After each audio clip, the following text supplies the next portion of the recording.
pretty positive I'll put it back in there. We should be live.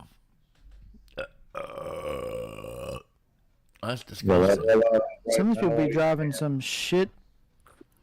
Yeah, I know, dude. That's what I'm talking about. I'm like, all right, why is it not? Hold on, my phone's not showing the. I just saw a junker on the road the other day, and I'm like, what kind of fucking like? How did that pass a safety inspection? They didn't. I'm telling you, they go to people and they pay like a certain amount of money. Because every time I try to get my new tag, they're like, you got to have your inspection, and fuck you, that's loud. Balance, hey Ace, what's loud? Probably me. Okay, what's up, Balance? We're about to start in just a minute. What is his heart?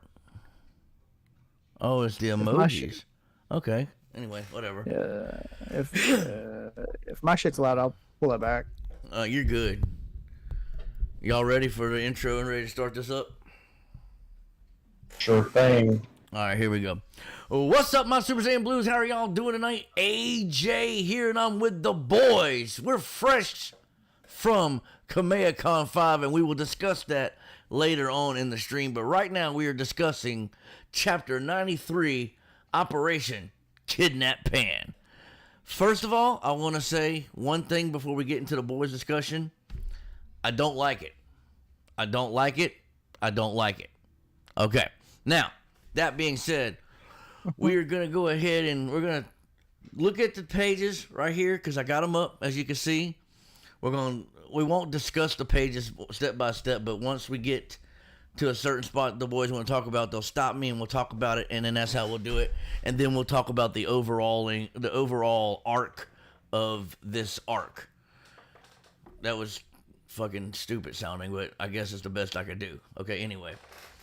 So, we got Broly and Kakarot, or Goku as we know him, fighting. And it says, this is Broly, one of the few surviving Saiyans and one with incredible latent potential. Alright, duh, we know this, okay? Blah, blah, blah. Step 2. I'm not going to read this all word for word because I don't think that's going to do justice to what we're doing and everything. So I'm just going to paraphrase and skip around. We see that King Vegeta is scared of Broly, essentially, and has him sent away to Planetoid Vampa, as it says right there in the thingamajigger. And one day, Lemo and Chila of Frieza's army find the older Paragus and the new Broly. I will continue saying that because we do have a Broly before this Broly, but however, the old Broly is a giant crybaby. A giant screaming child, whereas this one has more depth, and I believe the anger he has is more founded than the oh my god, I'm so mad because Kakarot cried next to me as a baby. Shut the fuck up.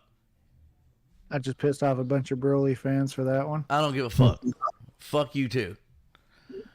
I'm a Broly fan. Look, I am a Broly fan. I am a Gohan fan. But Broly with the, I can't sleep at night because the baby's crying and it makes me, 35 years later, I still hate him. Shut the fuck up, you pansy.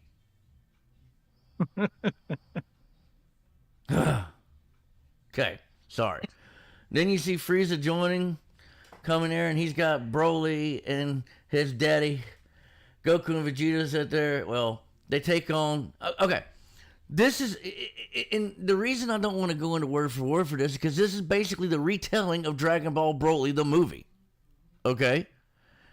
Yeah, for all the 3 people who hadn't seen the movie. Yeah, for all the 3 people who hadn't seen the movie, because it made like $1 billion.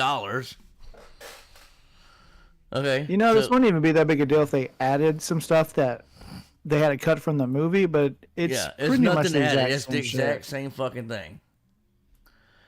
I mean, all the way down to, however, by fusing into Gogeta, the pair managed to overcome Broly's ultimate awesome might. Okay, now, spoiler alert if you have not seen the fucking movie. Okay, Spoiler alert, if you haven't seen the fucking Broly movie, which has been 3 years ago by now. It's four, actually. Okay, 4, my bad, excuse me.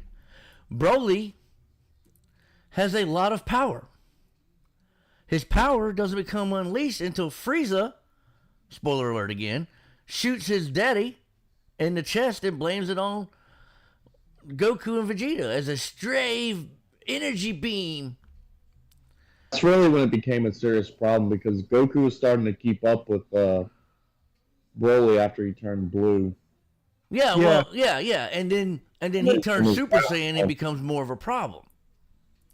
Well, yeah, because he just got his power multiplied by 50. Yeah. And he was already giving Blue Goku a challenge. So you multiply that by 50 and Goku's fucked. Well, I think if Broly would have been, if Goku would have been able to go Ultra Instinct, he probably would have been able to handle Legendary Broly. That's just me, my opinion. Agree. See, you see it right here. Look, Broly, your dear father was struck and killed by a stray blast. And then all of a sudden he goes, okay. Okay. I didn't like that part because it seemed like it was going back to the old Broly. I guess that's kind of a hint back to the old Broly where they give him that rage and the anger. So I guess it was okay, but I also didn't like it because I remember watching the movie and him doing that and going, oh, well, here we go again. Broly's going to be another rage monster that runs around and just says Broly or Kakarot like he did the first 3 fucking movies they made of him. And that's not what happened, which I was kind of happy about. Well, it did kind of happen a little bit, but then it didn't. So, but then they had to go to Gogeta. I call him Goat Jita. And then now they're on Beerus's planet, it looks like. And it says, Broly gets mad and Goku gets scared. Like, I've never seen Goku actually scared like this. He's like, hey, hold on, slow down, man. Do you think that was scared, or was that more like, hey, we just practice and chill the fuck out, Broly? I'd say a little bit of both. And then you got, the other panels. You see Vegeta training. I don't understand this part right here, guys. Y'all looking at the panels? The top left panel where Goku says, "Any words of wisdom, Vegeta." See how Vegeta's kind of, to me, looks like he's glowing, like he's surrounded in an aura, but he's in base form. The only way we know what color that aura would be is if they do the colored version of it. But I'm curious to see, because if you see this panel right here where my cursor's going around, Vegeta's kind of got a little aura around him, kind of glowing a little bit too. You see around his shoulders and arms and stuff. It's likely an artistic choice. You think? Just to keep him away from the trees, because in the background, those are the trees right there. So if you'd have drawn them all the way up to where Vegeta's sitting, it could have gotten blurred out. Okay. So they created that gap to give it space. But you don't think it's an aura around him? You just think it's a... Nah, especially with the next panel showing no kind of aura. Even just that typical white aura that we've seen them use. So I say it's just a artistic decision. Well, because if you look at the opposite panel right there of where Vegeta's doing this, training, but the next one is Broly like this, kind of powered up. You can kind of see like there's an aura around him. Yeah. So that's why I was thinking maybe the one around Vegeta might be an aura also. Maybe just even if it's just the white one. You know what I mean? It could be for a brief moment. Okay. It could go either way, I think. In respect of our training, I made it on par with opponent. Excuse me. He dying, folks. He dying. Incorrect. Our physical bodies have long since been honed to their limits. We must force our bodies and spirits to relax outside of the moments when we attack to command 100% of... Okay. I do want to talk on this right here. These couple panels. I'll read these couple panels before Luis says something. Vegeta goes, in that respect, our training already made us on par with those opponents. Incorrect. Our physical bodies have long since been honed. So Goku says, wait, really? and Vegeta says the key difference now lies how we wield our power. There's still too much excess, too much wasted energy when we fight. To command 100% of our power, we must force our bodies and spirits to life. Okay. That, to me, and correct me if I'm wrong, again, that to me sounds like he's talking about the base premises of Ultra Instinct. And stuff like that. We know he has Ultra Ego, that he made it himself. But it seems like with this, he's talking about the basics of Ultra Instinct. However, I do believe, and again, this could just be my headcanon and stuff I'm making up, I do believe Vegeta might not learn Mastered Ultra Instinct, but I believe he might learn the black-haired form. I don't think so. Not like now, but I'm talking. Let's say 2 chapters down the road. Let's just take a guess, okay? Because I mean, there's a thing that everybody forgets about Vegeta. Vegeta was born with a 10,000 power level, right? Is that right, or am I wrong with that? You're thinking of Broly. His was still really high, but yeah, I don't. Broly's was stated 10,000. Okay, so let's just say Vegeta's was 8, okay, when he was born. Let's just say that, okay? People, if y'all know the correct numbers, go ahead and correct us in the comment below. But right now, we're just going to spitball with what we got, okay? So let's just say Vegeta was born 8,000 power level. Broly was born with 10,000, which made King Vegeta the third, scared and sent him to Vampa, okay? So, but we know that because of Vegeta's power and because he was a king's son, a prince, that his ability and his, what's the word I'm looking for? Latent potential? That might be the ones I'm looking for. Thanks, Phoenix. is something of higher caliber than Kakarot's. But however, Kakarot seems to get better boost and jumps through his training and stuff. Goku's always been shown to be able to master the understanding to reach that next level with his body, whereas Vegeta struggled to always get there. Yeah, he struggled always to get there, but when he gets there, I feel like his form, like his Super Saiyan 1 complete form, I think that was the form he fought Android Bayteen and he got his arm broke. You mean just base Super Saiyan? Yeah, wasn't it full power Super Saiyan 1? He was fighting her at that time? No. It was not. Vegeta never technically mastered Super Saiyan in the Cell Saga. But the androids was after the Cell Saga. That's what I'm talking about. No, Android was before Cell. I mean, you're right. Fuck, I'm confused. Confused myself. Hold on. In the Android Cell Saga, only Goku and Gohan achieve mastered Super Saiyan. Vegeta only reaches grade 3. So the power buffed up one, right? Yeah. Okay. So, but what I'm saying is, all that bullshit aside, Vegeta is a fighting genius. He does make gains when he figures out what he's doing. He's not like Goku, whereas Goku, he's a fighting genius too, but he's kind of a I don't want to say dumb for lack of words, but like a dumb genius, like he does it and he doesn't understand it right away. You know what I'm saying? He doesn't think about it. He just does it. Yeah. Like where Vegeta was like, remember, it might have been a Team 4-star thing where he's up in space and he's laying on the ground. He's beating the ground with his hand. He's like, I want to be a Super Saiyan. I want to. You know? That's Team 4-star. Like that right there, like, I don't believe Vegeta would do something like I think he would be more angered and like blowing shit up. Like, I just want to be Super Saiyan. Why can't I? Well, that's the funny thing, because while Team 4-Star turned it into him whining, that scene exists technically, but in that scene he's saying, I no longer care to achieve it.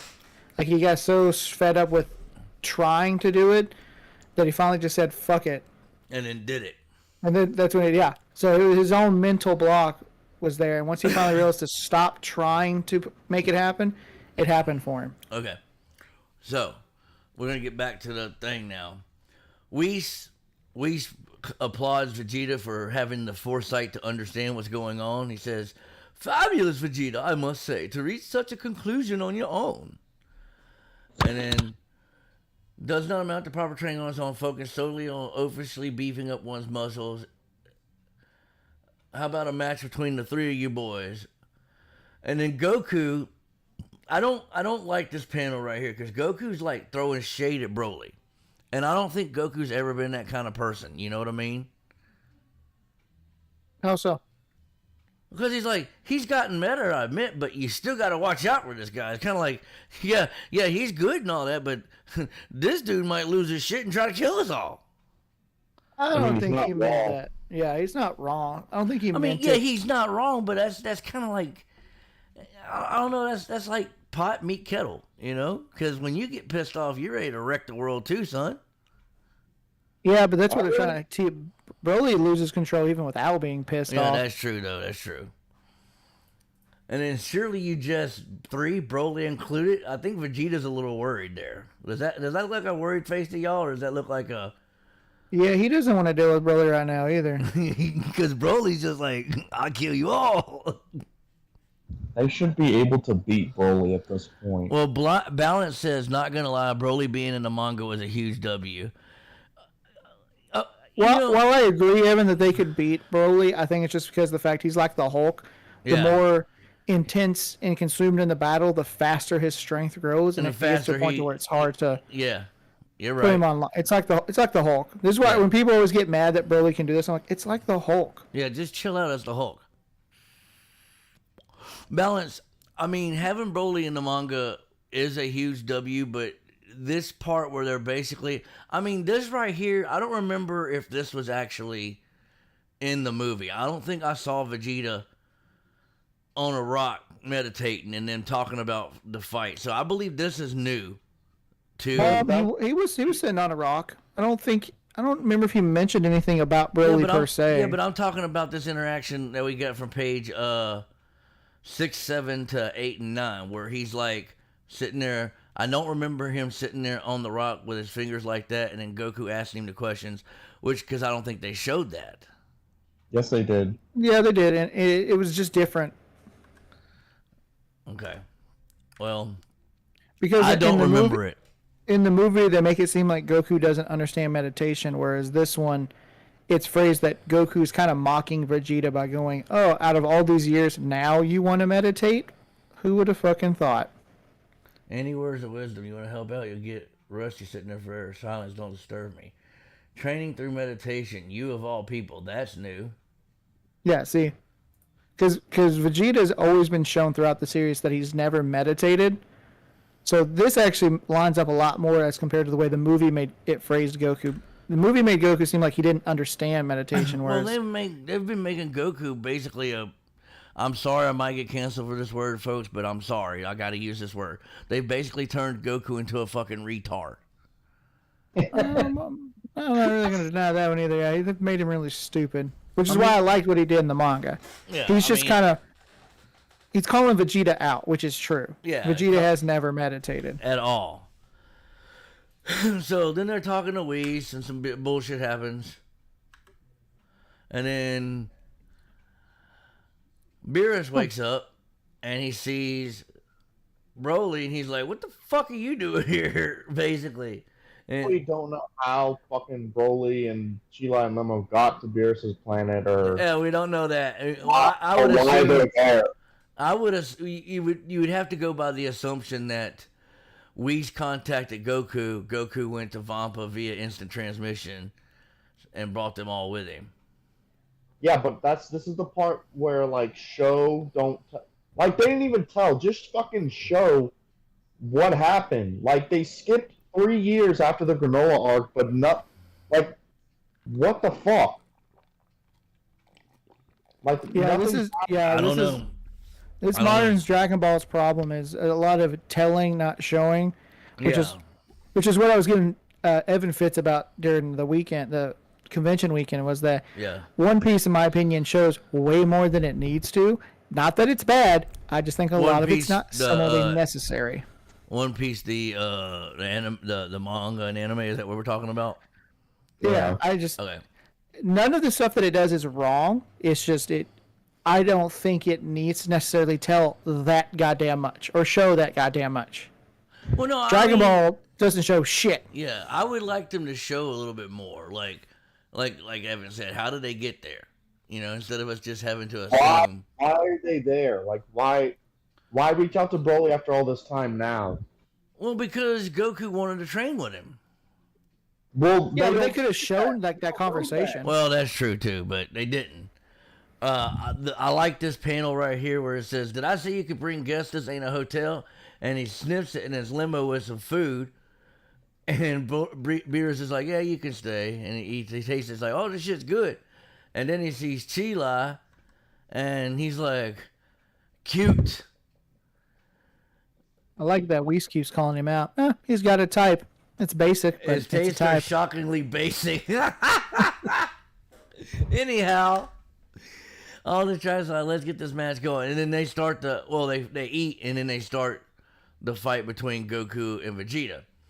Fast forward to Piccolo running the game on with Pan trying to get Goku.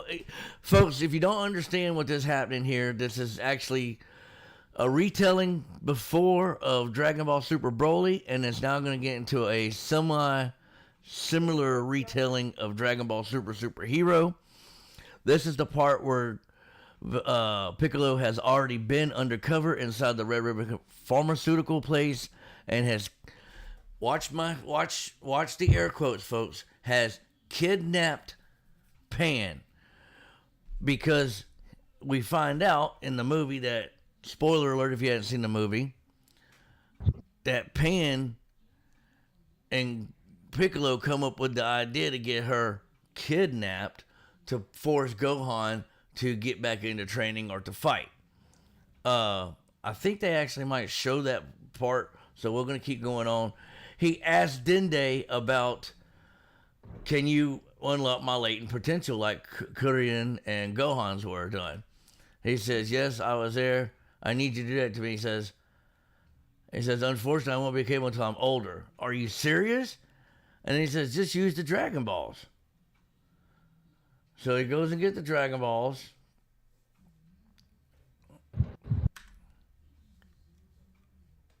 Flies down, says hello to Korin and Yajirobe, gets his helmet on, flies back down. Now they're on feasting back on Beerus's planet.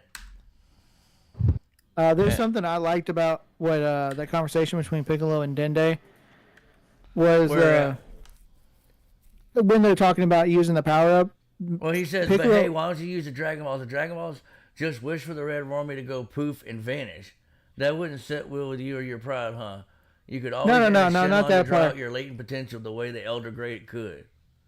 Yeah, I like that Piccolo mentions that Dende is the same type of Namekian, which is the story telling you again that there are two types of Namekians. Yeah, he says, yes. Because people always ask, why it. can't Piccolo? Because people always bring up that, why can't Piccolo do the Dragon Balls or do? I'm like, because he can't. He's not that type. It says it right here. I skipped over it. I need you to do that for me. What? You want me to? That's right. I'm guessing you can. You're the same type of Namekian as the Great Elder. Unfortunately, I won't be capable of that until I'm older. And then Piccolo's like, are you serious? Yeah, see, I like that because it's another instance of the series blatantly telling people, yes, Piccolo is not the same type of Namekian as Dende. Well, and it's also expounding upon the reference data we already have. Yes. So they go and find the thing. I like how Piccolo picks up his little phone and he holds his phone with like two fingers and it's just like, he like hates it but like likes it at the same time. So he's like, ugh, you know? He hates it. Was probably from Vidal. Yeah. Back. Okay, now we're back to Beerus's planet. They're eating. Nope, the earlier stew was a meal for the oracle fish. You want to share some with us, oracle fish? Nope, mine. Limo's our new head chef. We sure fired. All right, everybody's fight. Vegeta. Jesus Christ. What's his name? Whis fight. And they go and fight. I kind of like it though because I think he tells them. Hold on, I gotta go back because I believe Whis tells them. Yeah, he says no. No Super Saiyans. Last no man nothing. wins. Last man standing wins. No transformations. No Kamehameha or other such ranged attacks. So I like that. You know, I wish they would have explained that more in the actual superhero movie because all we saw was Goku and Vegeta fighting in their base form a couple times, and we were just like, "What the fuck's this about?" But this part actually explains. You know, that Whis told them not to use any transformations, use their base form. And it looks like it's a rousing fight. You know, they're throwing all their usual stuff except for, you know, Kamehamehas and Gallic guns and Final Flashes. Vegeta's got Goku in a leg hold and he's whipping him around like a baseball bat and throws him. Goku bounces off and comes back at him. And then Beerus says Vegeta's moves have changed ever so slightly. The fruits of his training, perhaps? And then Beerus goes, blah, this could take a while. Then they talk about ice cream, and everybody's eating ice cream except Broly. Broly's watching the fight. Ice cream. Goku, Vegeta fighting. Now they're spinning in a tornado. Beerus is eating ice cream. Get over here and dig on in, Broly. And Broly is amazed. I kind of like this. I noticed this when I read it by myself before we got on the air. I like the amazement on Broly's face. Even though he's like equal to a Super Saiyan Blue when he's, you know, not completely pissed off. But he's watching two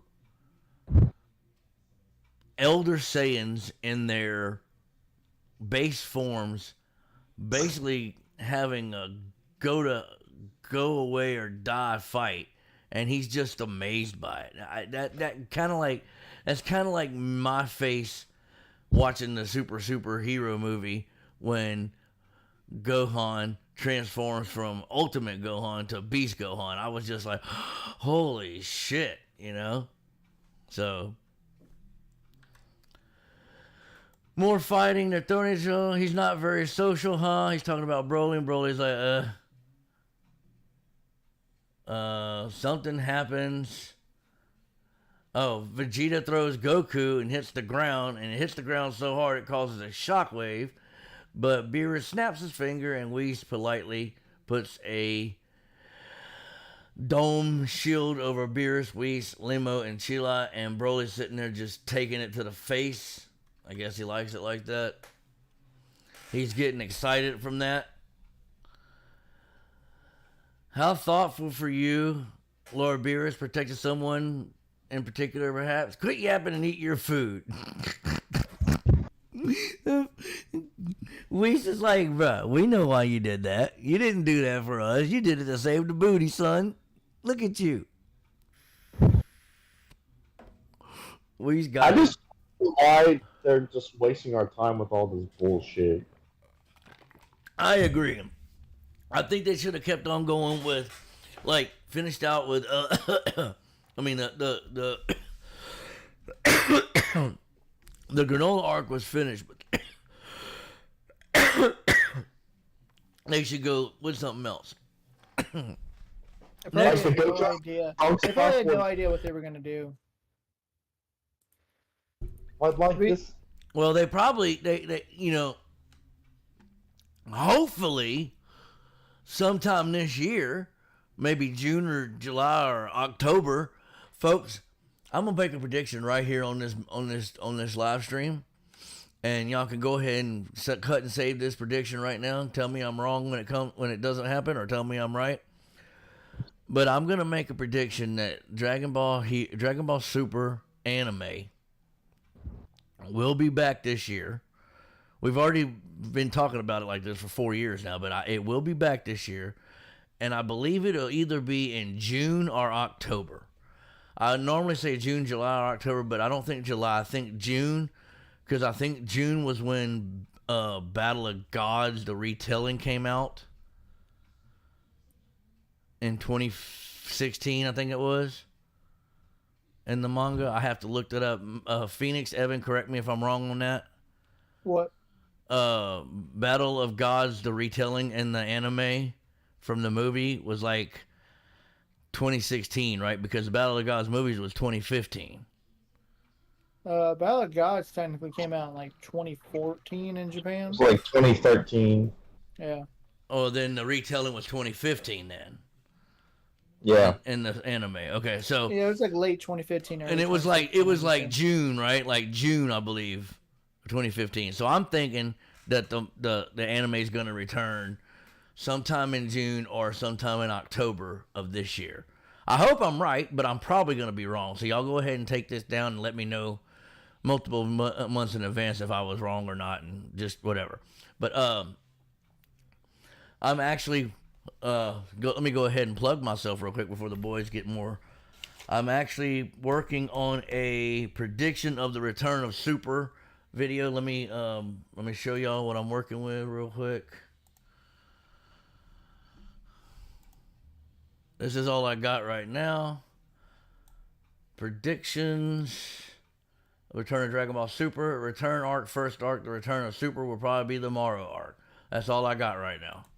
I will put more work into it coming up, but I wanted to show y'all that I have that as a thing right now. We also, Phoenix is working on the Kamea-Con panel video and the actual video inside the video. He's got to re-edit the video inside the video so he won't get copywritten, excuse me. Let me speak English correctly. Ooh, Jesus. What? Oh, no, yeah, no. I got to do all that shit.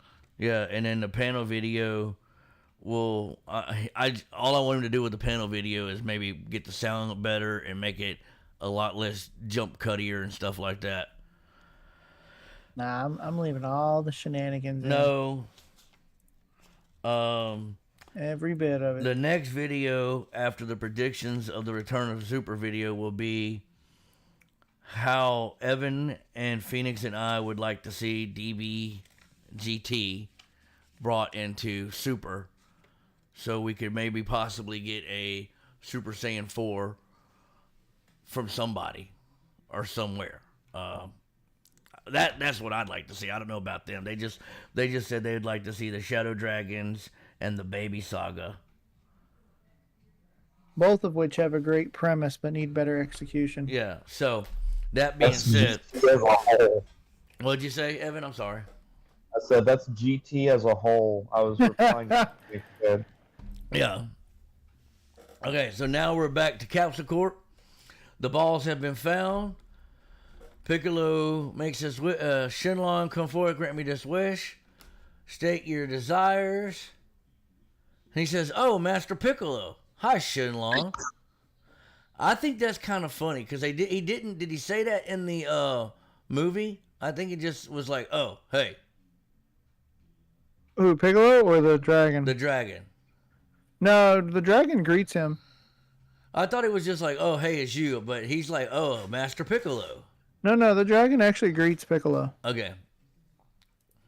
I don't think he says Master Piccolo, but I think he says, he's like, "Oh, it's you, Piccolo." Yeah, well, see, he said, "Oh, Master Piccolo, hi, Shenlong, can you drop my latent potential to the limit just like great elder used to do?" "Yes, of course, thanks to my upgrade. Is that your first wish?" "It is." "Make it so." And he doesn't, whatever. Wow, never knew I held so much power. "Now state your extra, state your second wish." He's like, "That's all for me. I don't need nothing else." And Bulma's like, "Can I use the other two wishes?" And he's like, "Knock yourself out." And then the dragon tells him, I threw in a bit extra. And then, see, okay, now, talking about the Dragon Ball GT video, what we just talked about, this right here, this panel right here where you see my thing going around, this panel right here represents why we should have GT in here, because Bulma making a wish like this, can you give my booty a minor lift like a girl half my age? That would, if you've watched Dragon Ball GT, would cause the balls to become the Black Star Dragon Balls. Because those are useless fucking things. Well, she also abuses it like once a year. Yeah, that's what I'm saying. So It was more that they used the Dragon Balls more frequently, and they didn't have time to get rid of all the minus energy. Then, well, yeah, but we won't talk about the minus thing. We'll just talk about how the balls become tainted after frivolous uses. You know, I think it's the frivolous wishes, and it's the lack, and it's the constant usage of them in quick succession. Yeah, yeah. Okay. So everybody's all scared because they see the thing.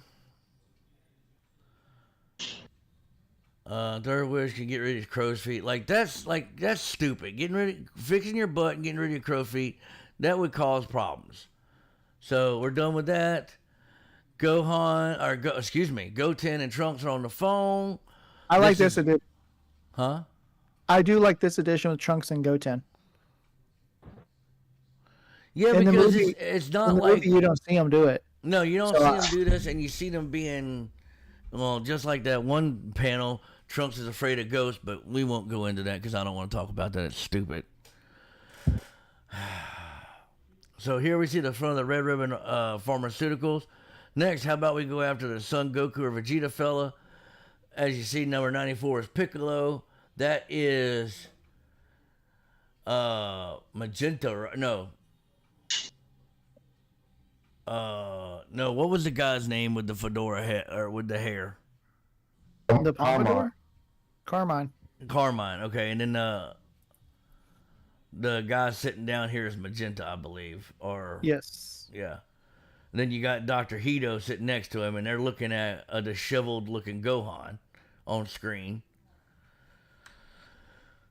They're discussing Gohan Road leaves his hideout. The princess is a problem. Why not have him fight right here on the home turf? Kidnapping is irresponsible enemy or not. So I kind of like this part of Hito we didn't get to see in the movie, where he's like, I'll do whatever you want, but kidnapping is terrible. Like, even if they are the enemy. That's,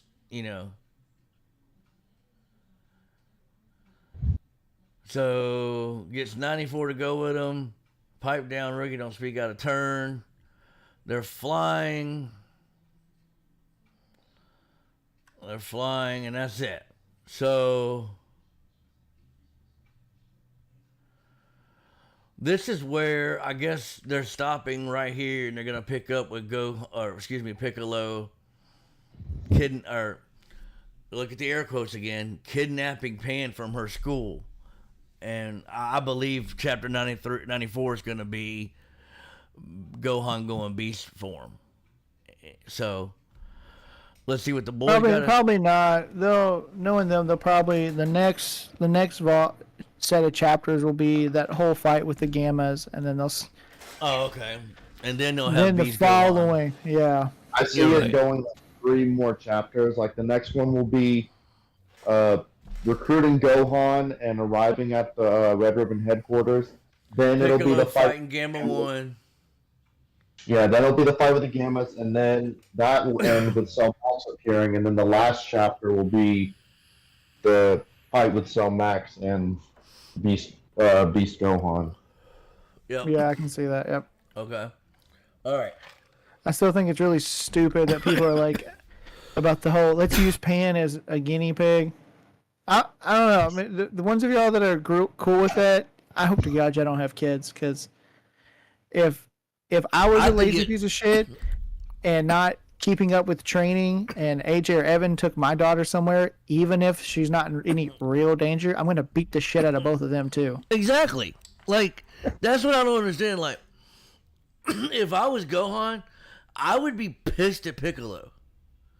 Like, I get exactly what he's trying to do, and everybody knows what he's trying to do. He's trying to get Gohan to get the warrior spirit back. But as we've all known since fucking Cell Saga, Gohan is not a fighter. He does not want to fight unless he absolutely fucking has to. Yep. So that's always bothered me as a Gohan fan, because he could be one of the most badass Saiyans in this thing. Like, he'd be better than Broly. He'd be better than Gogeta. It's ridiculous the potential he has, but he doesn't get to use because he's turned himself into a pacifist. You know? And that bothers me as a Gohan fan, because I want to see Gohan. Like, when Gohan fought, spoiler alert for if you haven't seen Superhero, when Gohan at the end fights Cell Max with Piccolo, and Piccolo's using Orange Piccolo in his gigantic form, and he's basically holding the guy in place, and Gohan excuse me, my throat's tickling. And Gohan finally goes beast form and uses the Maka Kasapo, or special beam cannon. It showed that, yeah, I have all this power, but I don't fight until I absolutely have to. And that just bothers me about Gohan's person. And I know it's been a thing forever. I wish, and this is going to be a statement that probably a lot of people are not going to agree with, but I wish Vegeta and Goku had the latent ability that he has. You know what I mean? Like, because even with him not training between the Buu saga and the first saga with the Trio of the Danger, the Universe 6-7, where he fights, you know, and he first gets some of his Ultimate Gohan back. Even him not being, and in training just a little bit, got his powers back. He was on par with maybe Super Saiyan Blue Goku. You know? That's what it was implied to be, at least. Yeah, so at least within the ballpark.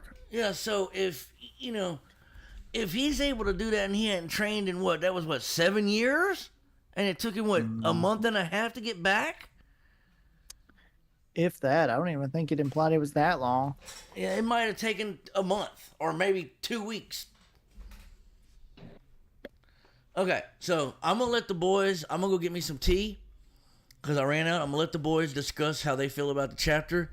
Y'all guys listen to the boys. When I get back, we will discuss Kamea Con 5. Like I said, this is basically just a huge waste of time. We don't need to be recapping this. This movie made a lot of money, so I just don't understand why we're wasting our time recapping stuff that came out less than a year ago. But I like the changes with, like, Goku acknowledging that Vegeta doesn't meditate, and that, they acknowledged the events of the manga, and little small stuff like that. I just wish we would have known how Broly got to Beerus's planet and why he's there, because stuff like that really just annoys me. Phoenix?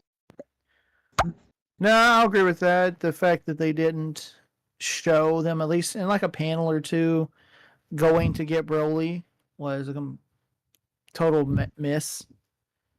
There shouldn't have been a reason to exclude that out, even though it wouldn't have made much difference. I think it was still important. I did like the addition of them fixing that conversation with Goku and Vegeta, making it that Goku's kind of making a jib at Vegeta for finally meditating after all this time. I think that was pretty funny, because it was weird to me that, yeah, in the movie he's clueless about meditation when in the same storyline he's been meditating. So it was kind of weird, but I like that they fixed it. And I like the inclusion, that little quick bit with Goten and Trunks. I think it just kind of shows off them being goofballs again. And it answers the question as to why people they forget randomly showed they're up. actual teenagers. Yeah, but, which this makes sense as to why they showed up.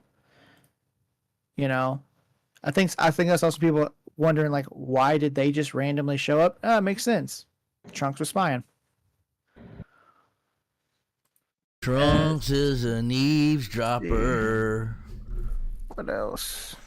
I agree that it's a waste of time. I think they probably should have just, instead of doing this, I would have preferred them finally just doing the end of the Z manga.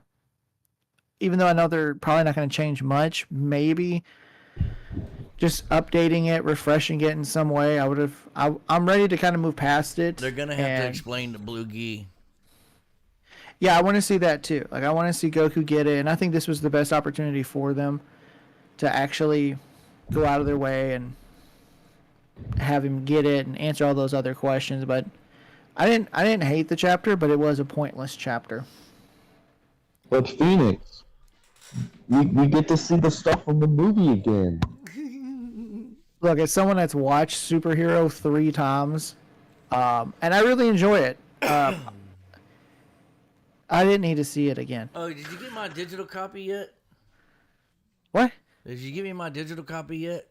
Did I get you your digital Yeah, copy? I thought you were giving me a digital copy or something. No, I simply asked you if you had it because I needed a scene.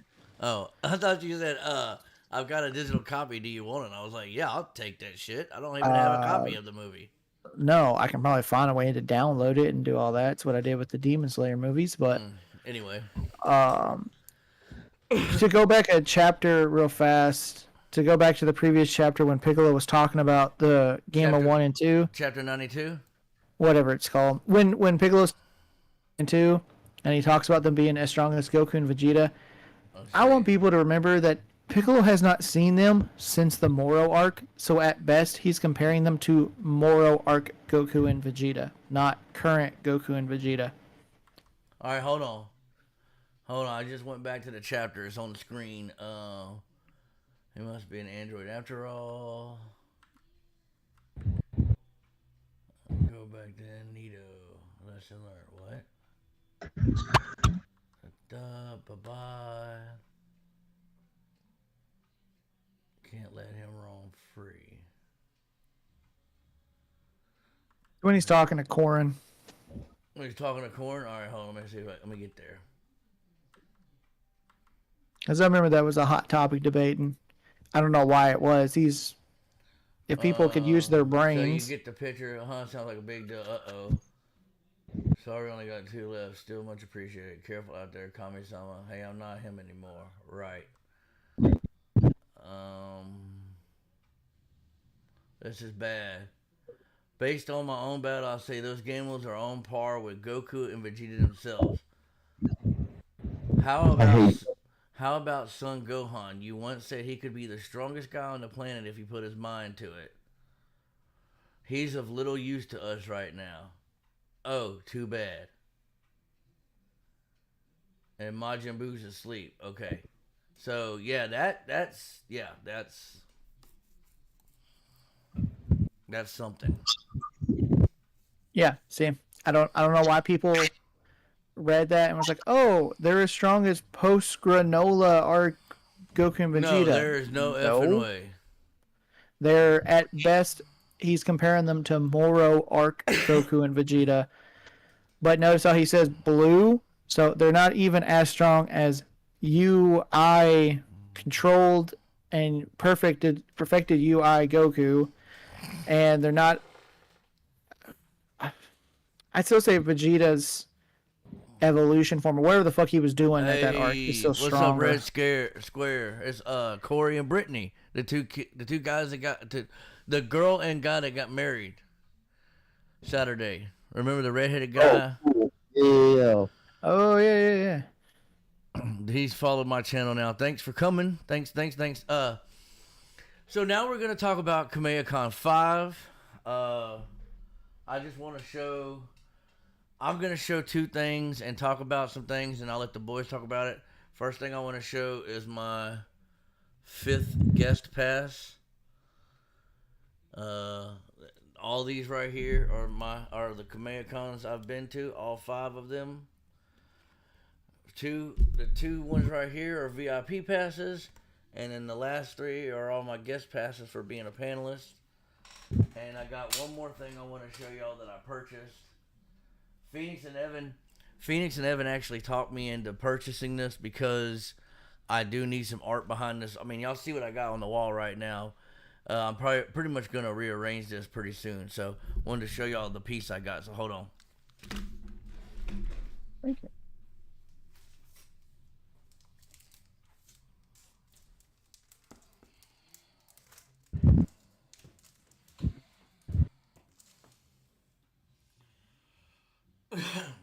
You vanished on us. Huh? Grab that big ass poster.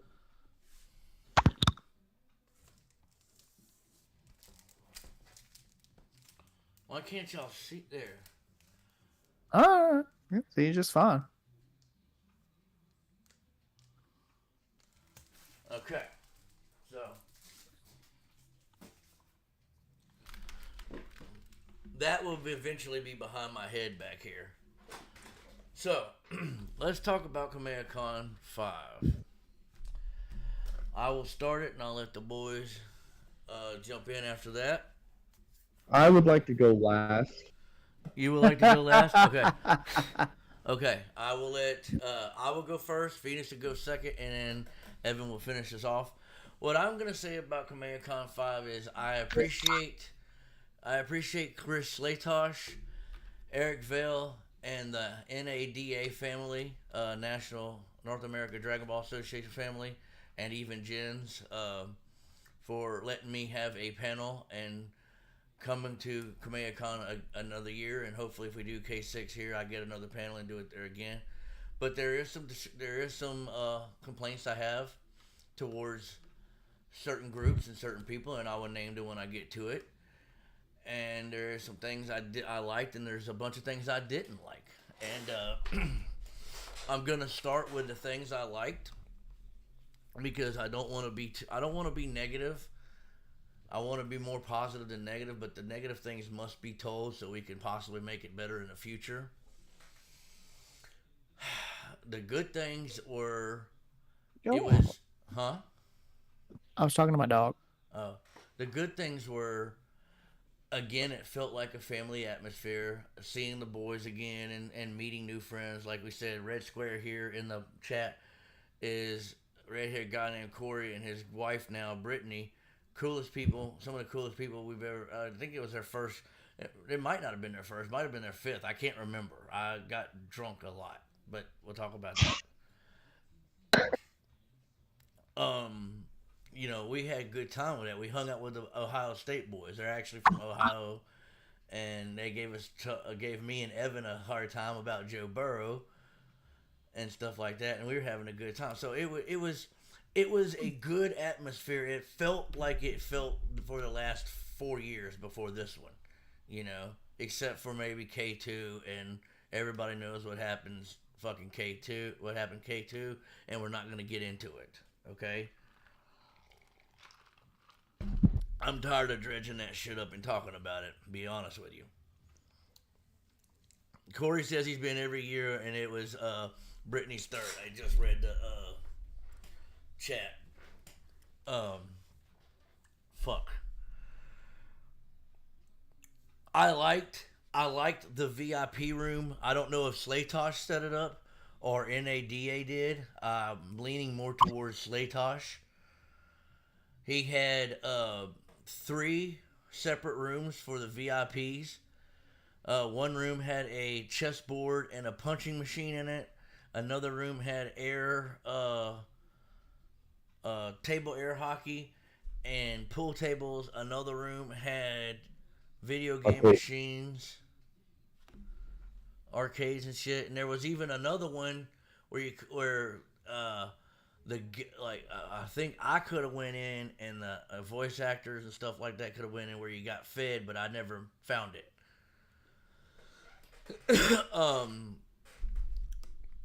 I liked how Slaytosh and his wife Case and his son Ian treated me as an equal. I believe they're starting to understand that I like attending KamehaCon and I like representing KamehaCon when I'm there, and when I'm not there, I talk about it as much as I can.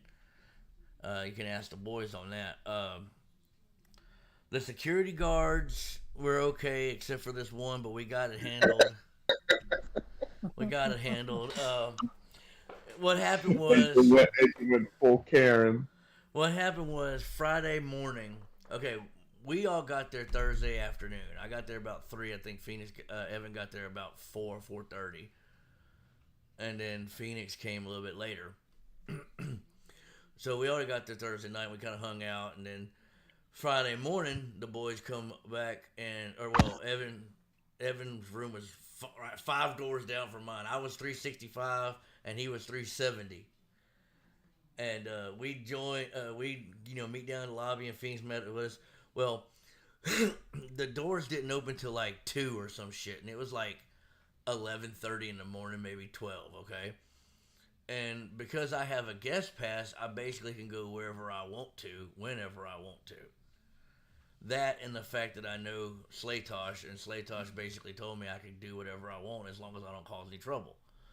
So I had the boys with me. Phoenix is my bodyguard when we're walking around when he's not editing videos, okay?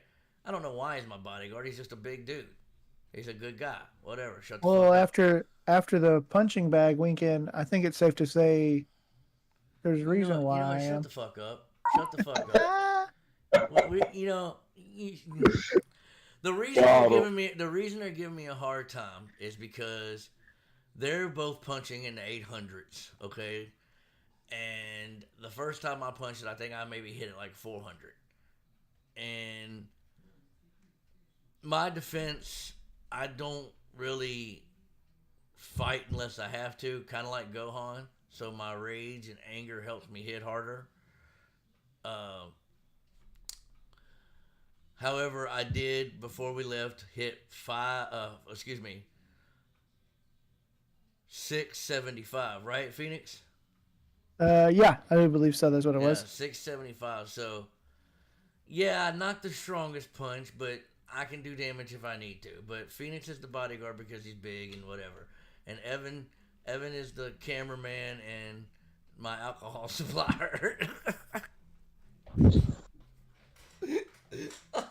But so we go down on the floor. It's the vendor floor where people are selling like resin figures and shirts and all kind of bullshit they're selling, right?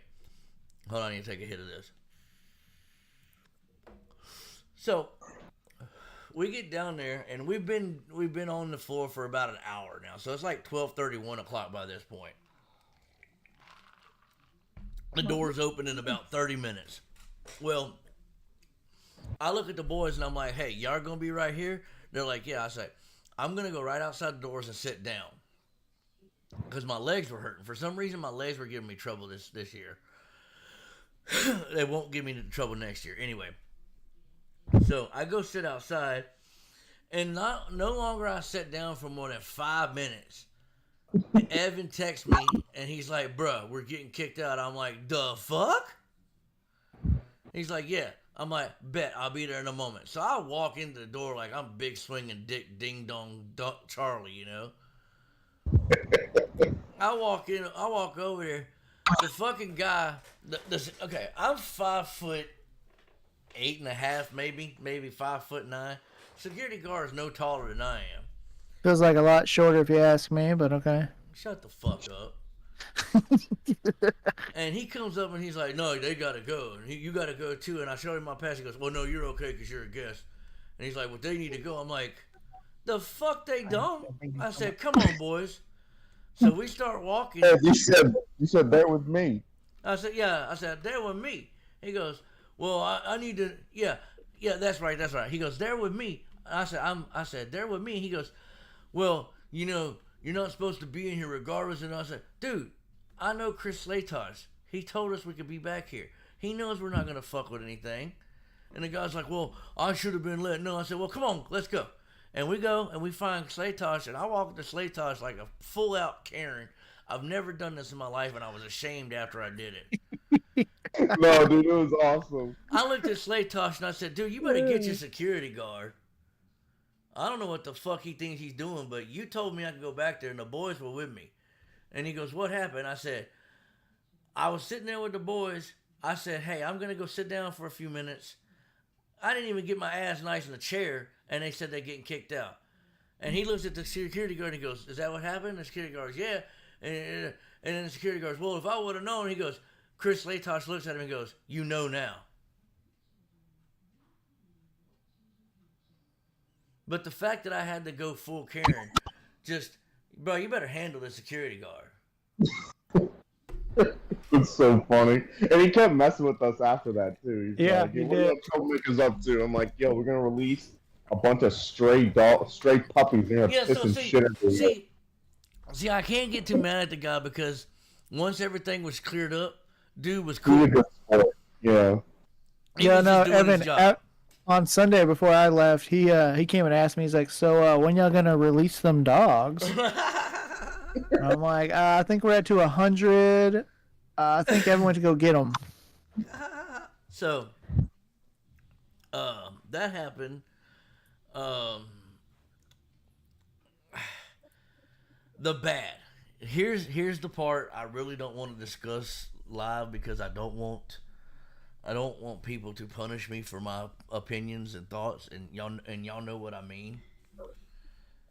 But I believe the NADA people need to go away. Jens especially, because the man is an active Marine, and I know I'm from sorry. I'm going to mute myself. huh? I'm end up laughing at your thing because you talking about all this stuff just cracks me up. Well, Not in a bad way, but like it's the truth, and I'm I'm not by any means calling this man a bad person, or am I saying the Marines are a bad person? I know from family members being in the Army and whatnot that when you're working with the Army, you are their bitch. You do what they want, when they want you to, and how they want you to. So trying to do something else on top of that is a hard thing to accomplish. That being said, Jens is a active Marine and trying to help run this con with Chris Latosh. Do I think he's done a bad job? No, he's not done a bad job, but the way he's handling things has not been done correctly. I don't like his anti-toxic or his anti-toxic shit that we have, because I'm sorry, all anime fandoms, all video game fandoms are toxic in some ways. Okay? Not just that, but I don't recall anything in the first 4 years before the NADA was officially a part of the group. Nobody was causing issues except for K2, and Yeah. everyone knows why those individuals were causing issues. And it was outside stupid. of that. Now, I haven't seen anyone here in the last 5 years actually fight with. there was So- an incident before K3, but that had nothing to do with the con, yeah. and that with the Yeah, Yeah, community. it was nothing to do with the con. That being said, I understand. One good thing that NADA did do this year was the awards. However, Oh my god. I do believe I was overlooked for the panel award due to somebody being an established higher level YouTuber and cosplayer And a girl. and a female. So SSJ Goshen showed up to KamehamehaCon 4. She had a panel. She's well more established than I am. She's got thousands of YouTube subscribers, like 20,000, and I've got like 1,000. And she's a girl, and she cosplays, so she won the panel award, which, yes, bothers me. And the reason it bothers me is because she's well established and I'm not really. So I'm having to fight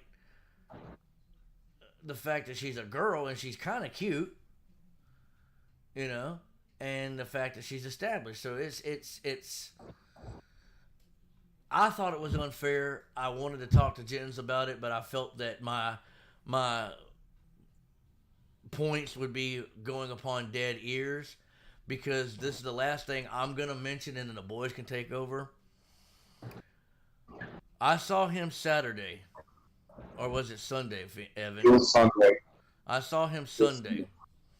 I was about to leave to come back home, and I wanted to tell him, you know, thanks for K5, thanks for doing a pretty good job again, and wanted to make some suggestions and stuff like that. And then I wanted to go talk to Slaytosh.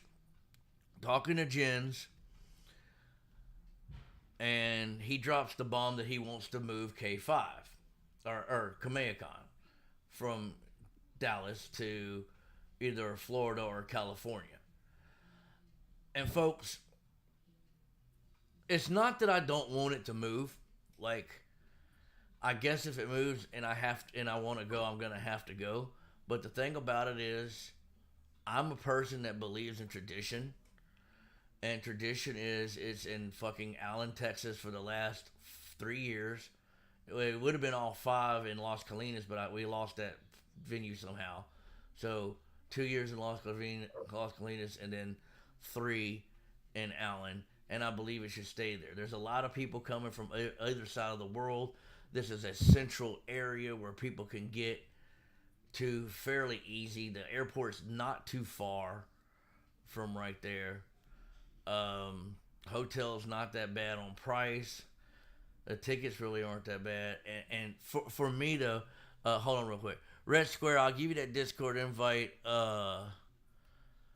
later. I can't do it right now because I'm talking. I can't do 2 things at once when I'm doing this for some reason. I just focus on Dragon Ball. That being said, what was I saying, Evan? Phoenix, what was I saying? Talking You're about talking moving about it. about moving Maycon. Now, for a person like me, I am literally 40 minutes from the hotel that they hold Kamehacon at. So, traveling for me is not a problem, but it is better to get a hotel room to stay there. So if I do drink, I don't get a DWI or kill somebody or whatnot.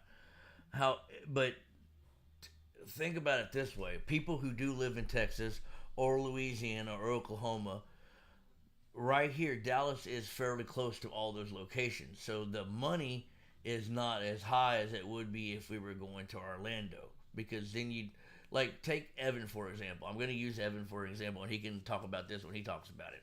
He's coming from Baton Rouge, Louisiana. Baton Rouge to Dallas is probably an 8-hour drive. Am I right? It's like 6 from my house to the hotel. Okay, 6 from his house to the hotel. Okay, that's with his car. It's probably only about 2 tanks of gas. Yep, there and back. There and back. Okay, because he has a 22 Trailblazer, and they're really good on gas.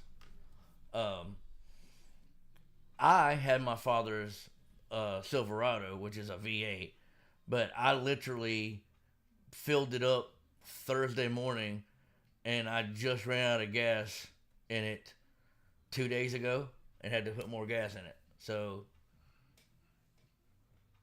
it's good with gas mileage too. And then Phoenix has got his big old truck too. But that, and Phoenix comes from San Antonio. San Antonio to Dallas is a 5-hour drive, right, Phoenix? Yeah, bare minimum. It says 4:30, but it's more like 5. Okay, so it's better for those people in Oklahoma, Louisiana, Arkansas, New Mexico, and other places in Texas to be in Texas because it's more centralized. If you move it to Florida, not only do you have to worry about getting your tickets, which are, I think the VIPs are what, 200 now? Yes, they've always been 200. No, they were 150 the first year. No, they weren't. Yes, they were. We can agree to disagree agree. No, It's not because important. I bought the first year. The second year my parents bought, and it was 200 the second year, but the first year was 150. Anyway, we'll argue about that some other time. The fact with moving into either Florida or California, if you're gonna drive there, you're talking about a long ass drive either way, okay, and that'll be more gas. Or if you're gonna fly, plane tickets are expensive, you know, and then hotel. So you're gonna be you'll be thousands of dollars in the hole before you even get there. And I talked to some of the people at the Kamehacon this year, and the person I talked to that came from the furthest, I think he came from New England,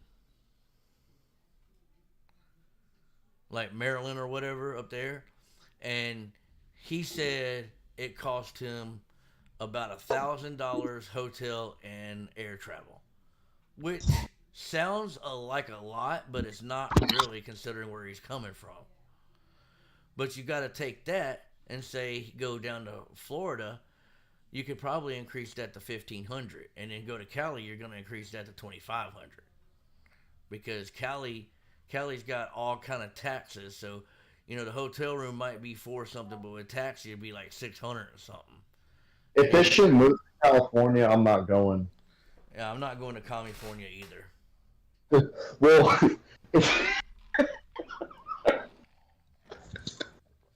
I'm sorry, you caught me off. You caught me off guard. One, it I'm would gonna be better. hold on, man. You get your chance in a second. Let me stop, and then you can go. I'm gonna let Phoenix go. I need to calm down. Yeah, Before I you're get cutting ramped off Phoenix. Phoenix will beat your ass. So I'm gonna. That's how I feel about Kamehacon 5, folks. I enjoyed it. I'm happy I went. I'm glad I got to go. If we have a K6 and they want to give me a panel, I will do the panel and I will be at K6. The things that I said is bad. There's no disrespect to anybody's name that I put out there. There's no hatred. It's just how I feel about it, and it's my opinion. And I wish the person would listen to my opinion instead of just blowing me off. But this is how that person seems to be. And oh yeah, you said your birthday's what, June 8th, right, Phoenix? Yep. I got something in the mail for you. Oh shit. All right, so I'm gonna stop talking. I'm gonna let Phoenix tell you about his Kamehacon 5 experience and what he likes and dislikes, and then after him, we'll let Evan go, and then we'll end it all together, and that'll be the end of the stream. So, Phoenix, go ahead. Yes. He's busy with his right now. No, I'm back. I'm back. All right, cool. So, no, I liked K5. I've enjoyed every Kamehacon that we've had. Agreed. This year. Hold on, your mic is breaking in and out, dude. Definitely a lower that. Emma, shit. Yeah, your mic was going. How about now? Sounds okay. Okay. Fucking crazy ass shit. Anyway, I used to actually do more stuff because a lot of VIPs like us three get to a point where we're kind of just, all right, I need a break, and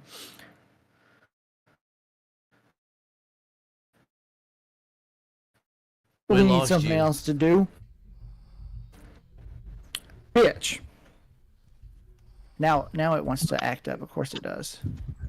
When I'm pontificating and don't want to mess up, but when you want to talk, it's like, nope, you can't. Phoenix is going to be the least emotional out of the three of us, I think. Yeah, that's it. Well, I think the military teaches you that, because my brother-in-law's the same way, dude. Like, the things that I would get pissed about, he just kind of flatlines it and is like, yeah, okay, all right. I'm just like, how do you do that? Because I want to kill somebody right now. And he's like, I want to too, but I just don't show it. Is my shit working? Yeah. Hi ho. Okay. I don't know what the fuck just happened. Every now and then it cuts out on a word. I do it again. This stupid motherfucker. Y'all Oh, had to see me. I never heard him cuss. Oh shit, I'm getting scared now. I heard Phoenix cuss before. Not like that. I've heard him say something as in joking, but like that. No. What I didn't like about it was what I was told by AJ on Sunday about moving it, or it's my fucking internet, bro. There we go. Was when he told me that Jens had mentioned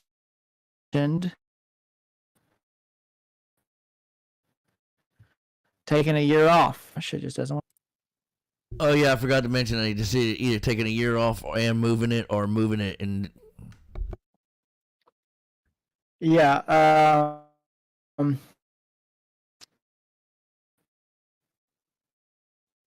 I think instead of now, my shit doesn't want to work of all times.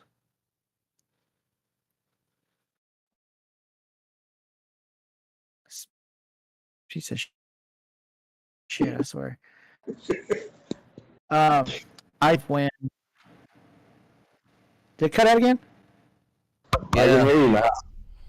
You're cutting in and out. It's crazy, bro. Like you say something and then the next word will be like this. Hey,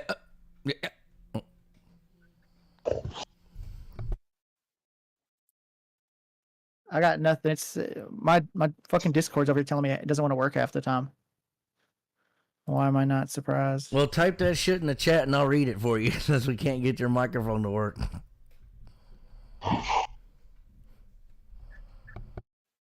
See if it works now. I think the idea that taking a year off because the funds were down, instead of resorting to basically.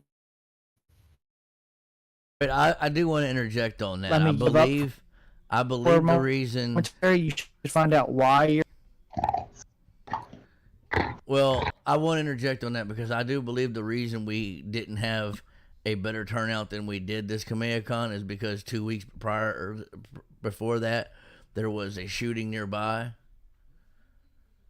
and I believe that might have scared a couple hundred people. Mother's Day weekend and graduation. Mother's Day and graduation. All right, sorry, Phoenix. Go ahead. Phoenix is like, next time I see you, I'm gonna fucking crush you. No, the weekend timing was probably not great. I saw a lot of people comment that. I do agree they should probably push it back towards the end. Most schools will be out by then. There aren't any big holidays in June besides Father's Day. That's towards the end. But the idea of make it in July, because that was perfect for K3. Or even July. Just quit instead of looking at why your numbers are down. That's something that frustrated me, because to me, if I was running an event and my numbers were down, I'd see what's causing it.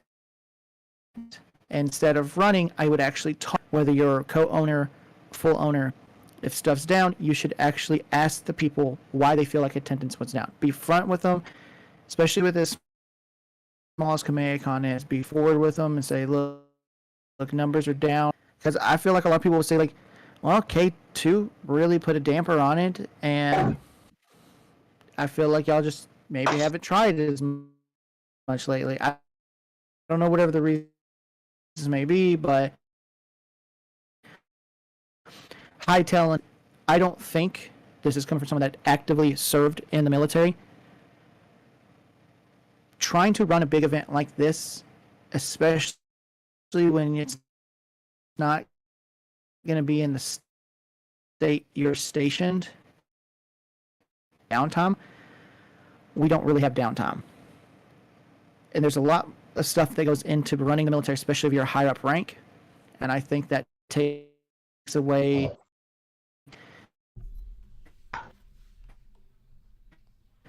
You think it takes away the what? responsibility of actually to it when the time comes up to run it. It takes away your ability to actually put together a good event. I agree. I agree with that 100%.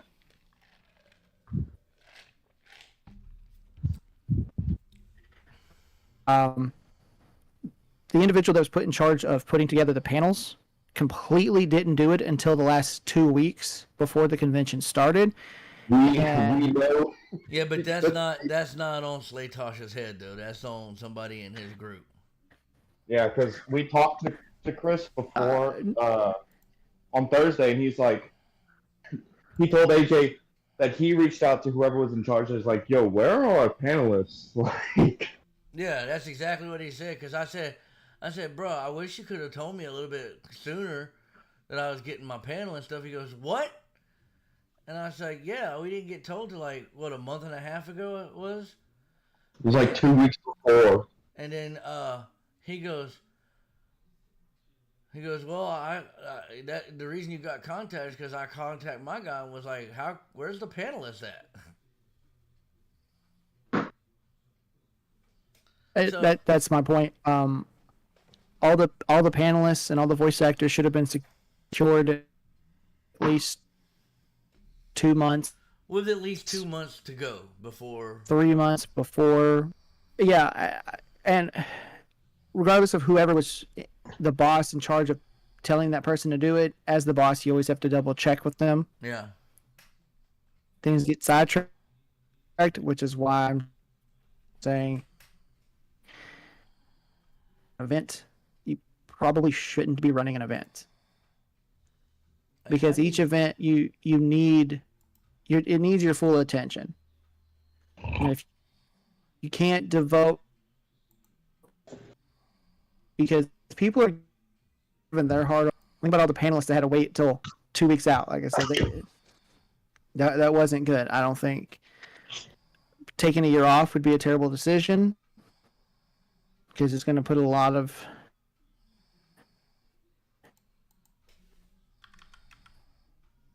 going to make a lot of people pissed. Something that was forced.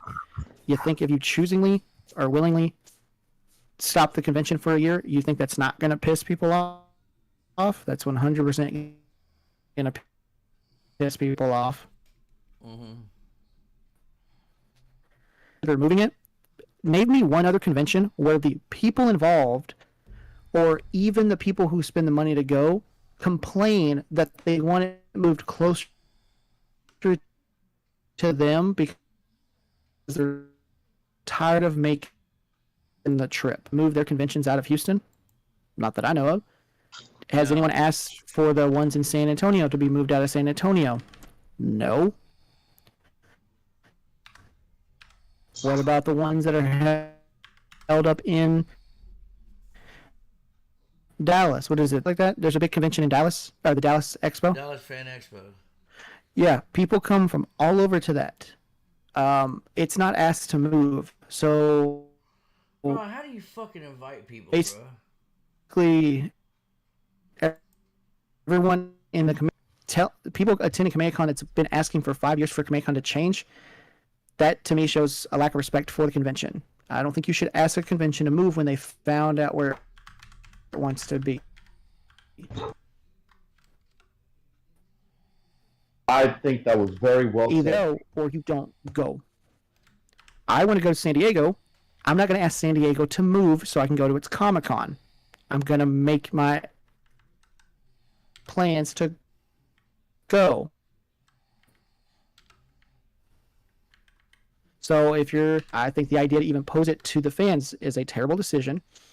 I think they should ask everybody that attends and spends money who they want to see come back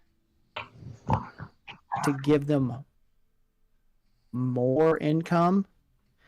I love who all goes, but clearly not having some of the Funimation cast there hurts. So I agree with that. We need to heal that connection. I think we need to heal that connection, and once we handled. heal that connection, we'll bring the numbers back. Yes, because a lot of people that watch Dragon Ball in particular have started watched it and the Funimation cast. They don't know anyone else. Yeah, With exactly. the Funimation cast not being there, that's a lot of people going like, well, I'm not going to go. They're not there. That's no disrespect to anyone else that shows up. It's just people pick a section they're liking and they stick with it. Information needs to be fixed, quenched. They're all adults. If they can't get over it, that means they're children. I think it's time to move past it. They don't go for themselves. You go for the fans. Well, Exactly. bro, I'm trying to invite Red Square into our damn Discord, and I can't fucking Do figure not- out how to do it. Do not cancel K6 and wait a year. That's a dumb decision. Do not Move. Do not move it out of beef you have with squash any and all beef you have with the Funimation team. Yes. If they choose not to come after you attempt to squash it, by all means, that's on them. But you should attempt to attempt to resolve it, and they don't want to resolve it. That is no longer your problem. So if everyone running KamehamehaCon attempts to fix the issue with Funimation, and Funimation says "fuck y'all," basically, that is on Funimation, and Funimation has to deal with basically. And I think moving forward, KamehamehaCon needs to actually talk with the people that spend the money moving forward and see how they can possibly bring back those numbers that are missing. If the numbers are down, and why they think that, what they think could help fix it. Stop running away and trying to move it to California. California has so many damn conventions. So does Florida.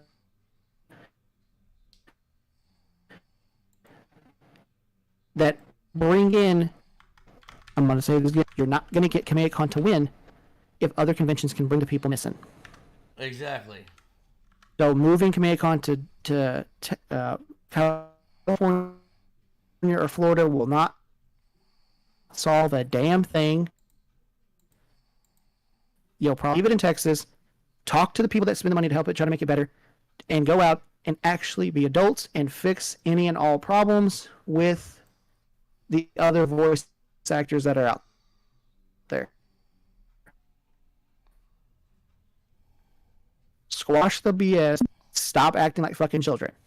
And if if the ownership has too much shit on their fucking plate to properly run it, step down. Absolutely.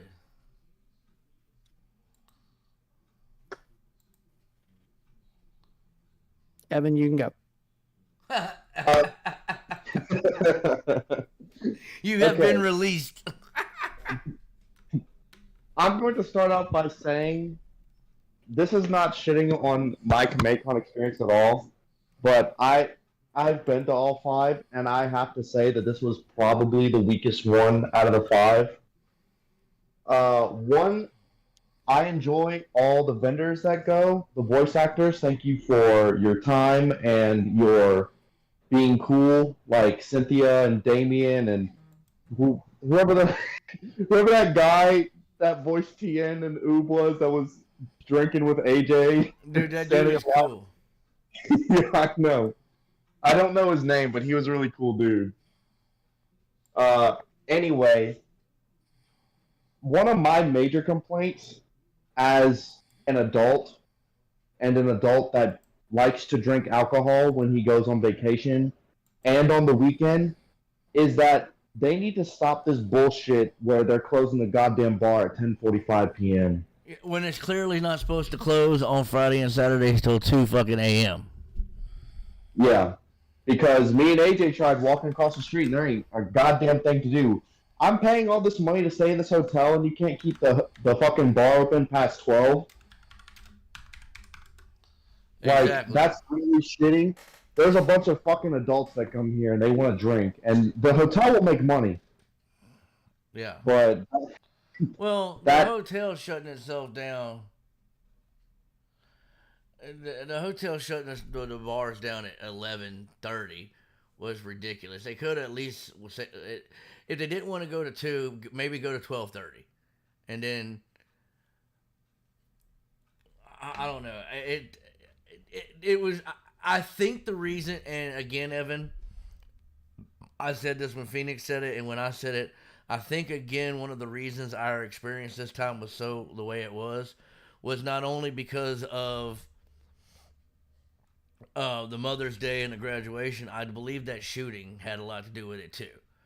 They probably were probably were having a curfew. Because I have done some research, and they did do that for a couple days after it happened. So, but we were like about 2 weeks out, so I don't know if they were doing it or not. My next point is that I agree with AJ about the whole gens thing. I might have some harsher things to say.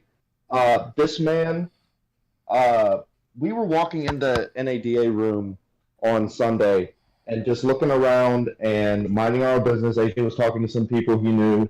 I was looking at the big Majin Vegeta bus that they had for raffle. Like, just minding my own business, just looking around, seeing what was cool. And Jens makes eye contact with me. He's like, "Hey, come on, you don't wanna pay? It's only $10 a raffle, $10 a ticket." And I'm like, "No, I think I'm okay." I'm like, "No, come on, man. You know you wanted to do it. Like, what are the chances you'll win?" I'm like, in my head, I'm like, dude, this man only cares about the top fucking dollar. Like, he does not care about how my experience. Like, this could have ruined my whole experience, and he's only caring about like getting his payday. May I interject on this for a second? Sure. I agree, because I remember looking back and seeing him do that to you, and my thought on that was, man, chill out. You know we're gonna be here all weekend. That's just Sunday, like right before I was about to leave. Let me get that. What? I said it was on Sunday, right before I No, was I'm about to reading. leave. I'm reading the chat. Red Square said, "Let me get that HTI." What the fuck is HTI? I don't know, but no. I agree. Look. I'm not trying to take over yours real quick, Evan, but I'm not trying to badmouth people. I just, like Phoenix said, being as he was active, he's not anymore. But you can't focus on two things at once, especially when you're in the military like that. And he's gonna worry about getting fucking money that I could have easily just wasted on buying a ticket that I couldn't have won that shit at all. Yeah, well, there was no chance because there's so many people there. There's no real chance. Yeah, that's why. If I'm gonna bet on something, I'm gonna bet on something I know I have 50% or more chance of winning. But anyway, the whole thing with the moving that was brought up by him, he is the one that drove all the way from California to Dallas. Could have easily bought a plane ticket and saved more money. He needs to know his audience. If they see the poll on Facebook right now, more than 80% of the people are saying that it needs to stay in Texas. You have people flying out from Ohio and New England, and even year one, there are people flying from the UK and Canada that were coming in. Because, like... Yeah, I was surprised Revolution Shane didn't show up again. I don't think he's been back since year 2. No, he was there for 3. Oh, I didn't see him. But I know people were flying out from there for the first year, and some of them probably came back that we didn't know about, but... Shit, where was I going with this? With moving it to California, no shot I'm going because one, any hotel there would Fuck Gavin Newsom, that's one. One for me, there are too many fucking homeless people there, and I'm not okay with that. Oh, wait a minute, classist motherfucker. What? Just because there's homeless people you don't want to go? I mean, I agree with you, but you can't say that, bro. You're going to get us all canceled. You cannot like a lot of homeless people around somewhere. And then also people think something's fucking wrong with you, bro, that you've got no heart because people are homeless. But I get what you're saying. Most of those homeless people out there because they want to be homeless, not because of circumstances. So yeah, I agree with you. California in any hotel at the end of the weekend is probably going to be $1,500 to $2,000. I think. Wait. 15 to 2000. 15 to 2000. Yeah. 15 to 2000. Yeah. Boy, that East Baton Rouge Parish learning sure does help you out, don't it, boy? Those are real numbers. That's what people call 2000. No, bro, no. Whatever. Those are the two main deterrents. Hey, Phoenix.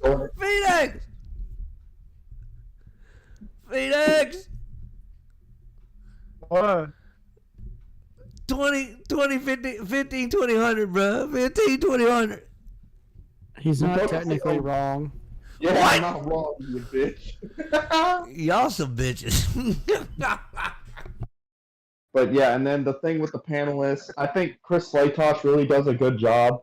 They need to squash the beef with all these Funimation people. Sean Schimmel, Chris Sabat, just let it go. You're going to make a shit ton of money every year you go to this convention.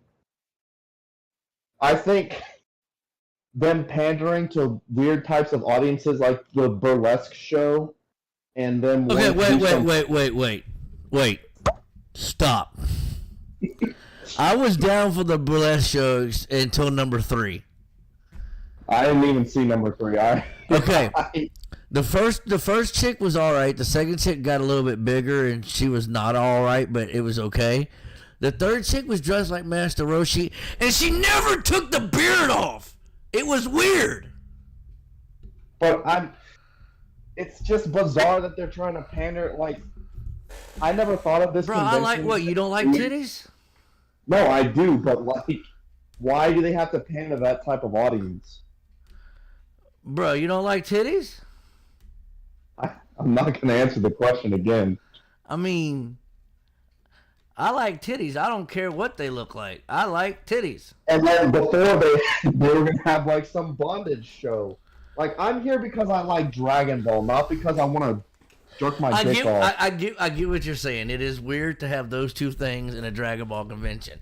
But the two burlesque girls were Dragon Ball related. They costumed as Dragon Ball people. And all three of them did, even the Master Roshi well, girl. even the Master Roshi one. But she didn't take... Dude, she didn't... Oh, my God. But yeah, I think I felt confused. That they want to take a year off or move because the people at NAD, they need to go. I agree with you, AJ. They don't care about the con. No, they only care about their money. And see, the thing about it to me, and y'all correct me if I'm wrong and tell me if I'm stupid on this, he puts on a face that he cares about the con and he wants to help it. But on the other side, I feel like there's somebody behind him, like his hand's like this, and there's somebody going here. You know what I mean? Like doing backhanded stuff. But yeah, I really didn't have that strong of an opinion about him until he started harassing me for $10 for a ticket. And yeah, some pluses. The bingo thing I thought was really fun, even though we weren't playing for money. I won a scouter. AJ didn't.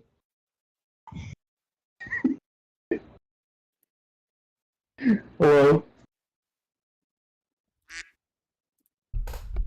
AJ? Fuck that bingo shit.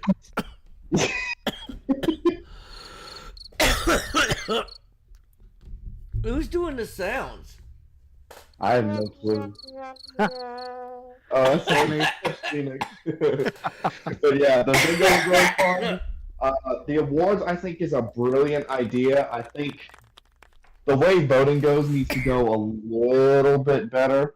And we didn't even know if you were the one that lost by one vote, AJ, because he never told us. Bruh, it had to be me. Who else was doing a fucking panel? I mean, they could have done like a voice actors panel. Well, they did do voice actors panels. I mean, you had to guess the anime and shit like that. And TN. I don't think that would have been fair if they did any of the panels that had voice actors, like Elise's, that whole channel, that whole class about. Yeah, that shouldn't have counted. The VIP lounge, voice acting. If that would have counted, that'd have been unfair. Like, come on.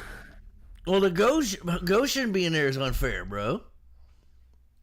I'm pretty sure Juan probably would have beat you too if you win it again. Well, yeah, Juan would have beat me because he's fucking Black and Fist. Yeah, but yeah, I miss hearing that man's voice. So don't shut the bar down early. Don't take a year off. Don't fucking move it. Quit asking me for my money. I'll pay for whatever I want. I already paid the hotel and for the ticket. Like, instead of asking me to buy a ticket, ask me like, hey, are you having fun? Are you enjoying it this year? Like, what are some things we could improve? Yeah, that would have been a lot better than, hey, spend some of your fucking money. Which is what I said about asking people how they felt about it. Yeah.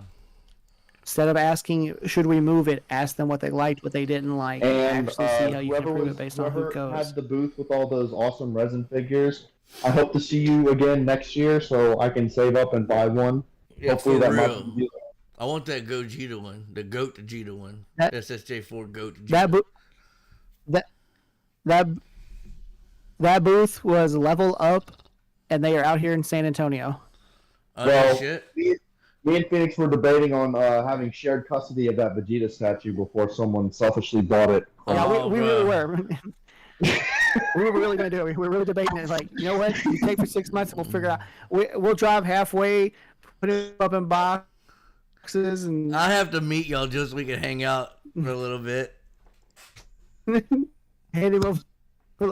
Hand off each piece. Beaumont's 4 hours from me, so how far away is Beaumont from you? Me? Probably 4 hours.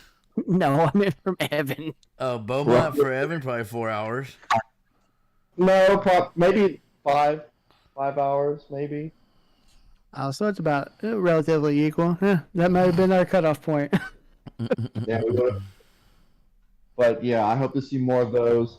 All the vendors and voice actors did a great job. I hope to hang AJ out with Brendan again. That was his name, Brendan. Yeah, Brendan something. Hey, when we get done streaming, I want to talk to y'all some more about that.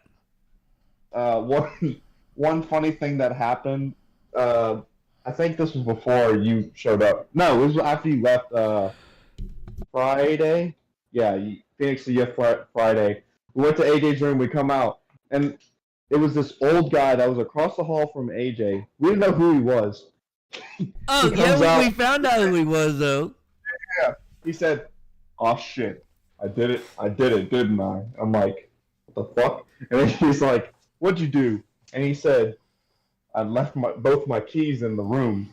And then later, I didn't even notice until the awards night that he was the voice of Sorbet. And I'm like, "AJ, that's that fucking guy." He's like, "Holy shit." He was, I mean, what was he, like 2 doors down from me and I didn't even fucking know it? Across the hall. Dude, I'm so oblivious. Look, I know we're getting off this topic here, but I went to Kroger yesterday, and one of the girls working there is this like blonde chick. She's pretty hot. I have been out of a relationship so long. I haven't flirted with a girl so long that I believe I was getting flirted with and didn't know it. But yeah, Probably. K5. If I were to rank each experience, K5 would probably be at the bottom. Then I would say K3, Started at the And- bottom, now we're here. Then Started at- K4, then K1, then K2. Even with all the bullshit that surrounded K2, it was my Eh. favorite. And look, us saying this stuff isn't hating on Yeah, there's no hate to Jins or anything Kamea Con, else. anyone that runs it. Yeah. This is just Watch this us. part and go cry about it. It is- Don't do that. it is Everyone's criticism. allowed to. Yes, none This of is us just were rude. criticisms. We were just saying what we would like changed.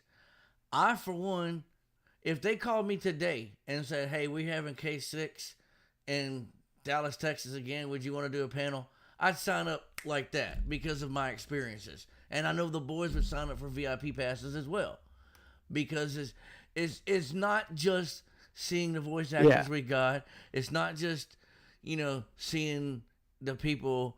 The vendors again. It's seeing your boys that you ain't seen for a year. It's seeing your crew that you ain't seen. Like most of the people that go different parts of the world that you probably never talk to because you forget to get their numbers because y'all are having such a good time and stuff.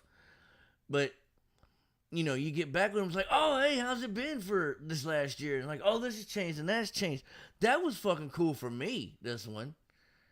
Like, especially hanging with the Ohio State boys. We fell right back into where we were on my birthday last year. Just busting balls about Joe Burrow. Yeah, and it was like, home. You know what I mean? Yeah, I go to escape from life for a bit, to see my friends, and to spend money and love Dragon Ball. But Yeah. So nobody. If anyone sees this in the future, don't go crying on social media or the Command Con pages saying that we're being mean. We weren't. We're giving honest criticisms. it's no hate towards Slaytosh or Jin And- or Things anybody that we else. want changed. It's just I've been friends with Slaytosh since after K1. I met him down here when he did an event in San Antonio, and I we've think had a you were friends friendship with ever him since. First. Yeah, I chatted with him for 3 hours in a mall. So Well, see, I think we I just- became friends with him after I got my first panel.